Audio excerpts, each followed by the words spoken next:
सदा शिवम भजाम्यहं श्री शिवाय नमस्तुभ्यं। बंधुजनों, भक्तजनों, आप सभी का ब्राह्मण देव कन्या चैनल पर बहुत बहुत स्वागत है। सावन मास में शिव महापुराण की महिमा सुनना सभी तरह के पुण्य फल देने वाला है। आपके जीवन में जो भी बाधाएं हैं, जो भी समस्याएं हैं, उन सभी का समाधान इस शिव पुराण महात्म्य कथा सुनने से हो जाएगा। बंधुजनों, भक्तजनों, यदि आप इस कथा महात्म्य को ध्यान पूर्वक एकाग्रचित होकर सुनते हैं या शेयर करके किसी और को भी सुनाते हैं, आपके जीवन में सुख, शांति और समृद्धि होगा। भगवान महाकाल, महाकालेश्वर शिव जी, महादेव आपकी सभी दुखों का, सभी समस्याओं का अंत करेंगे। तो भक्तजनों, बंधुजनों, चलिए शिव महापुराण की कथा शुरू करते हैं। आज हम शिव महापुराण के श्री रुद्र संहिता तृतीय खंड के 27वें अध्याय का श्रवण करेंगे। तो बोलिए ओम नमः शिवाय, ओम नमः शिवाय, ओम नमः शिवाय। इस अध्याय में हम माता पार्वती ने किस प्रकार परीक्षा लेने आए ब्राह्मण रूप धरे भगवान शिव शंकर को फटकारी है, उसकी कथा सुनेंगे। तो चलिए कथा प्रारंभ करते हैं। पार्वती बोली, हे ब्राह्मण देवता, मैं तो आपको परम ज्ञानी महात्मा समझ रही थी, परंतु आपका भेद मेरे सामने पूर्णतः खुल चुका है। आपने शिव जी के विषय में मुझे जो कुछ भी बताया है वह मुझे पहले से ही ज्ञात है, पर यह सब बातें सर्वथा झूठ है, इनमें सत्य कुछ भी नहीं है। आपने तो कहा था कि आप शिव जी को अच्छी प्रकार से जानते हैं। आपकी बातें सुनकर लगता है कि आप झूठ बोल रहे हैं, क्योंकि ज्ञानी मनुष्य कभी भी त्रिलोकीनाथ भगवान शिव के विषय में कोई भी अप्रिय बात नहीं कहते हैं। यह सही है कि लीलावश शिव जी कभी कभी अद्भुत वेश धारण कर लेते हैं, परंतु सच्चाई तो यह है कि वे साक्षात परम ब्रह्मा हैं, वे ही परमात्मा हैं। उन्होंने स्वेच्छा से ऐसा वेश धारण किया है। हे ब्राह्मण, आप कौन हैं जो ब्राह्मण का रूप धरकर मुझे छलने के लिए यहाँ आए हैं? आप ऐसी अनुचित व असंगत बातें करके एवं तर्क वितर्क करके क्या साबित करना चाहते हैं? मैं भगवान शिव के स्वरूप को भली भांति जानती हूँ। वास्तव में शिव जी निर्गुण ब्रह्मा हैं। समस्त गुण ही जिनका स्वरूप हो, भला उनकी जाति कैसी हो सकती है? शिव जी तो सभी विद्याओं का आधार हैं, भला फिर उनको विद्या से क्या काम हो सकता है? शिव जी तो सभी विद्याओं का आधार हैं, भला फिर उनको विद्या से क्या काम हो सकता है? पूर्व काल में भगवान शिव ने ही श्री हरि विष्णु को संपूर्ण वेद प्रदान किए थे, जो चराचर जगत के पिता हैं। उनके भक्त जन मृत्यु को भी जीत लेते हैं, जिनके द्वारा इस प्रकृति की उत्पत्ति हुई है। जो सभी तत्वों के आरंभ के विषय में जानते हैं, उनकी आयु का माप कैसे किया जा सकता है? भक्त वत्सल शिव जी सदा ही अपने भक्तों के वश में रहते हैं। वे अपने भक्तों को प्रसन्न होने पर प्रभु शक्ति, उत्साह शक्ति और मंत्र शक्ति नामक अक्षय शक्तियां प्रदान करते हैं। उनके परम चरणों का ध्यान करके ही मृत्यु को जीता जा सकता है। इसलिए शिव जी को मृत्युंजय नाम से जाना जाता है। भगवान शिव की कृपा प्राप्त करके ही विष्णु जी को विष्णुत्व, ब्रह्मा जी को ब्रह्मत्व और अन्य देवताओं को देवत्व की प्राप्ति हुई है। भगवान शिव महाप्रभु हैं। ऐसे कल्याणमयी भगवान शिव की आराधना करने से ऐसा कौन सा मनोरथ है जो सिद्ध नहीं हो सकता? उनकी सेवा न करने से मनुष्य 7 जन्मों तक दरिद्र होता है। वही दूसरी ओर उनका भक्ति पूर्वक पूजन करने से सदैव के लिए माता लक्ष्मी की प्राप्ति होती है। भगवान शिव के समक्ष 8 सिद्धियां सिर झुकाकर इसलिए नृत्य करती हैं कि भगवान उनसे सदा संतुष्ट रहें। भला ऐसे भगवान शिव के लिए कोई भी वस्तु कैसे दुर्लभ हो सकती है। भगवान शिव का स्मरण करने से ही सबका मंगल होता है। इनकी पूजा के प्रभाव से ही उपासक की सभी कामनाएं सिद्ध हो जाती है। ऐसे निर्विकारी भगवान शिव में भला विकार कहां से और कैसे आ सकता है। जिस मनुष्य के मुख में सदैव शिव का मंगलकारी नाम रहता है, उसके दर्शन मात्र से ही सब पवित्र हो जाते हैं। आपने कहा था कि वे अपने शरीर पर चिता की भस्म लगाते हैं। यह पूर्णतः सत्य है, परंतु उनके शरीर पर लगी हुई यह भस्म जब जमीन पर गिरकर झड़ती है तो क्या सभी देवता उस भस्म को अपने मस्तक पर लगाकर अपने को धन्य नहीं समझते। अर्थात उनके स्पर्श मात्र से ही अपवित्र वस्तु भी पवित्र हो जाती है। भगवान शिव ही इस जगत के पालन करता, सृष्टिकर्ता और संहारक हैं। भला उन्हें कैसे साधारण बुद्धि द्वारा जाना जा सकता है। उनके निर्गुण रूप को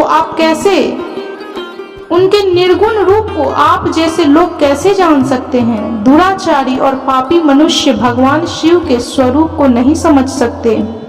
जो मनुष्य अपने अहंकार और अज्ञानता के कारण शिव तत्व की निंदा करते हैं, उसके जन्म का सारा पुण्य भस्म हो जाता है। हे ब्राह्मण, आपको ज्ञानी महात्मा जानकर मैंने आपकी पूजा की है, परंतु आपने शिव जी की निंदा करके अपने साथ साथ मुझे भी पाप का भागी बना दिया है। आप घोर शिवद्रोही हैं। शास्त्रों में बताया गया है कि शिवद्रोही का दर्शन हो जाने पर शुद्धिकरण हेतु स्नान करना चाहिए तथा प्रायश्चित करना चाहिए। यह कहकर देवी पार्वती का क्रोध और बढ़ गया और वे बोली, अरे दुष्ट, तुम तो कह रहे थे कि तुम शंकर को जानते हो, परंतु सच तो यह है कि तुम उन सनातन शिव जी को नहीं जानते हो। भगवान शिव परम ज्ञानी, सत्पुरुषों के प्रियतम व सदैव निर्विकार रहने वाले हैं। वे मेरे अभीष्ट देव हैं। ब्रह्मा और विष्णु भी सदा महादेव जी को नमन करते हैं। सारे देवताओं द्वारा शिव जी को आराध्य माना जाता है। काल भी सदा उनके अधीन रहता है। वे भक्त वत्सल शिव शंकर ही सर्वेश्वर हैं और हम सबके परमेश्वर हैं। वे दीन दुखियों पर अपनी कृपा दृष्टि बनाए रखते हैं। उन्हीं महादेव जी को पति के रूप में प्राप्त करने हेतु मैं ही शुद्ध हृदय से इस वन में घोर तपस्या कर रही हूँ। वे मुझे अपनी कृपा दृष्टि से कृतार्थ कर मेरे मन की इच्छा पूरी करें। ऐसा कहकर देवी पार्वती चुप हो गईं और निर्विकार होकर पुनः शांत मन से शिव जी का ध्यान करने लगी। उनकी बातों को सुन ब्राह्मण देवता ने जैसे ही कुछ कहना चाहा, पार्वती ने मुंह फेर लिया और अपनी सखी विजया से बोली, सखी, इस अधम ब्राह्मण को रोको। यह बहुत देर से मेरे आराध्य प्रभु शिव की निंदा कर रहा है। अब पुनः उनके ही विषय में कुछ बुरा भला कहना चाहता है। शिव निंदा करने वाले के साथ साथ शिव निंदा सुनने वाला भी पाप का भागी बन जाता है। अतः भगवान शिव के उपासकों को शिव निंदा करने वाले का वध कर देना चाहिए। यदि शिव निंदा करने वाला कोई ब्राह्मण हो तो उसका त्याग कर देना चाहिए तथा उस स्थान से दूर चले जाना चाहिए। यह दुष्ट ब्राह्मण है, अतः हम इसका वध नहीं कर सकते, इसलिए हमें इसका तुरंत त्याग कर देना चाहिए। हमें इसका मुंह भी नहीं देखना चाहिए। हम सब आज इसी समय इस स्थान को छोड़कर किसी दूसरे स्थान पर चले जाते हैं, ताकि इस अज्ञानी ब्राह्मण से पुनः हमारी भेंट न हो। इस प्रकार कहकर देवी पार्वती ने जैसे ही कहीं और जाने का उद्देश्य से अपना पैर आगे बढ़ाया, वैसे ही भगवान शिव अपने साक्षात रूप में उनके सामने प्रकट हो गए। देवी पार्वती ने अपने ध्यान के दौरान शिव के जिस स्वरूप का स्मरण किया था, शिव जी ने उन्हें उसी रूप में साक्षात दर्शन करा दिए। साक्षात भगवान शिव शंकर को इस तरह अनायास ही अपने सामने पाकर गिरिजानंद नंदिनी पार्वती का सिर शर्म से झुक गया। तब भगवान शिव देवी पार्वती से बोले कि हे प्रिय, आप मुझे यहाँ अकेला छोड़कर कहाँ जा रही हैं। देवी, मैं आपकी इस कठोर तपस्या से अत्यंत प्रसन्न हुआ हूँ। मैंने सभी देवताओं एवं ऋषि मुनियों से आपकी तपस्या एवं दृढ़ निश्चय की प्रशंसा सुनी है। इसलिए आपकी परीक्षा लेने की ठान कर मैं आपके सामने चला आया हूँ। अब आप मुझसे कुछ भी मांग सकती हैं, क्योंकि मैं जान चुका हूँ कि आप अप्रितम सौंदर्य की प्रतिमा होने के साथ साथ ज्ञान, बुद्धि और विवेक का अनूठा संगम है। आज आपने अपने उत्तम भक्ति भाव से मुझे अपना खरीदा हुआ दास बना लिया है। सुस्थिर चित्त वाली देवी गिरजा, मैं जान गया हूँ कि आप ही मेरी सनातन पत्नी हैं। मैंने अनेकों प्रकार से बार बार आपकी परीक्षा ली है। हे देवी, मेरे इस अपराध को आप क्षमा कर दें। हे शिवे, इन तीनों लोकों में आपके समान अनुरागिनी कोई न है, न थी और न ही कभी हो सकती है। मैं आपके अधीन हूँ देवी। आपने मुझे पति बनाने का उद्देश्य मन में लेकर ही यह कठिन तपस्या की है, अतः आपकी इस इच्छा को पूरा करना मेरा धर्म है। देवी, मैं शीघ्र ही आपका पानी ग्रहण कर आपको अपने साथ कैलाश पर्वत पर ले जाऊंगा। देवाधिदेव महादेव जी के इन वचनों को सुनकर गिरजानंदिनी पार्वती के आनंद की कोई सीमा न रही। वे अत्यंत प्रसन्न हुई। हर्षातिरेक से उनकी तपस्या करते हुए सारा कष्ट पल भर में ही दूर हो गया। उनकी सारी थकावट तुरंत ही दूर हो गई। पार्वती अपनी तपस्या की सफलता और त्रिलोकीनाथ भक्त वत्सल महादेव जी के साक्षात दर्शन पाकर कृतार्थ हो गईं और उनके सभी दुख क्लेश पल भर में ही दूर हो गए।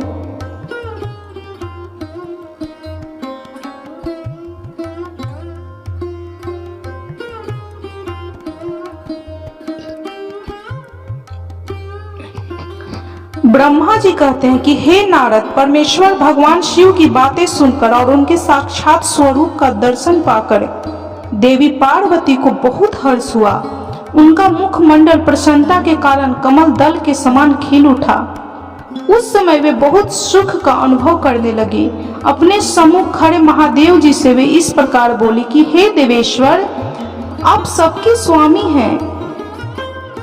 हे प्रभु, पूर्व काल में आपने जिस प्रिया के कारण प्रजापति दक्ष के संपूर्ण यज्ञ का पलों में विनाश कर दिया था, भला उसे ऐसे ही क्यों भुला दिया। हे सर्वेश्वर, हम दोनों का साथ तो जन्म जन्मांतर का है। प्रभु, इस समय मैं समस्त देवताओं की प्रार्थना से प्रसन्न होकर उनको तारकासुर के दुखों से मुक्त दिलाने के लिए पर्वतों के राजा हिमालय की पत्नी देवी मैना के गर्भ से उत्पन्न हुई हूँ।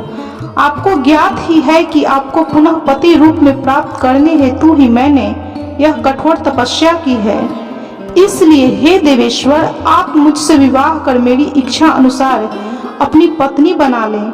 भगवान, आप तो अनेक लीलाएं रचते हैं। अब आप मेरे पिता शैलराज हिमालय और मेरी माता मैना के समक्ष चलकर उनसे मेरा हाथ मांग लीजिए।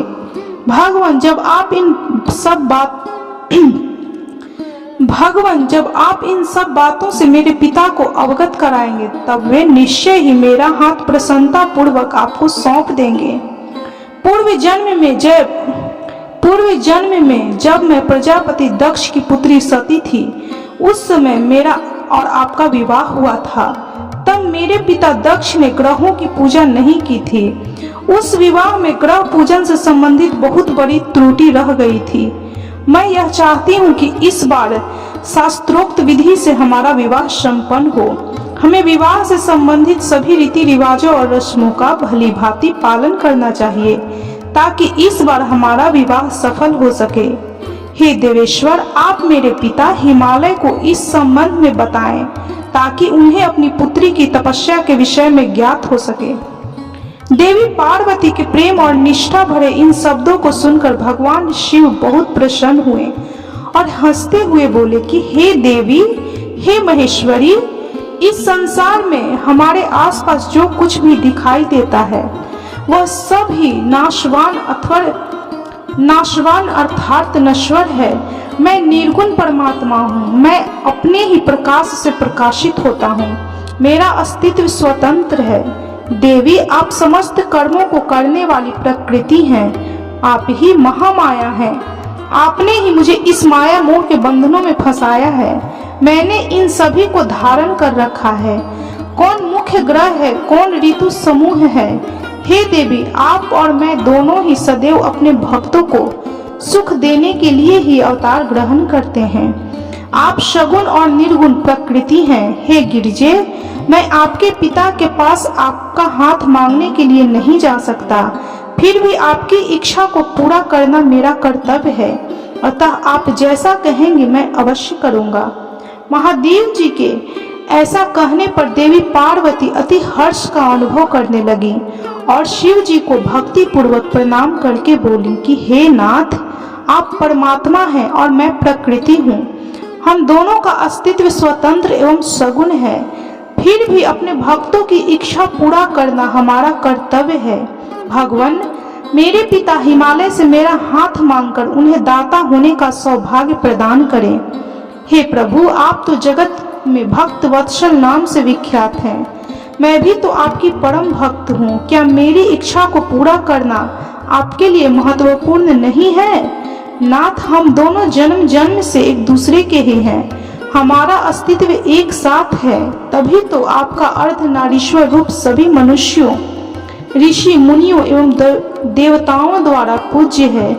मैं आपकी पत्नी हूँ। मैं जानती हूँ कि आप निर्गुण, निराकार और पर ब्रह्मा परमेश्वर हैं। आप सदा अपने भक्तों का हित करने वाले हैं। आप अनेक प्रकार की लीलाएं रचते हैं। भगवान, आप सर्वज्ञ हैं। मुझ दीन पर भी अपनी कृपा दृष्टि करिए और अनोखी लीलाएं रचकर इस कार्य को सिद्ध कीजिए। हे नारद, ऐसा कहकर देवी पार्वती दोनों हाथ जोड़कर और मस्तक झुकाकर खड़ी हो गईं।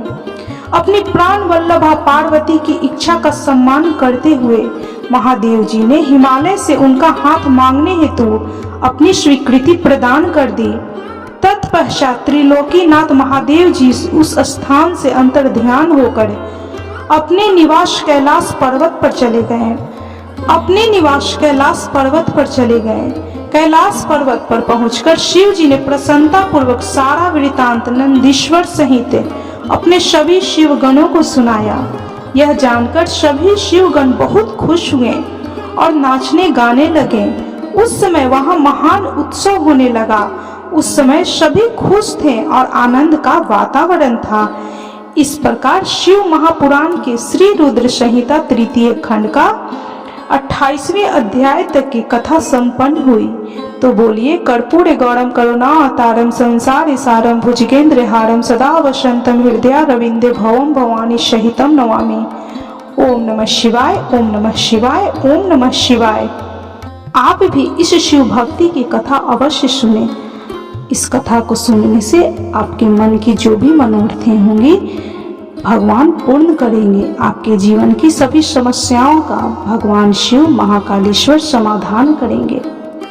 तो बोलिए, कर्पूर गौरम करुणावतारम संसार सारम भुजगेंद्र हारम सदा वसंतम हृदय रविंदे भवम भवानी सहितम नमामि।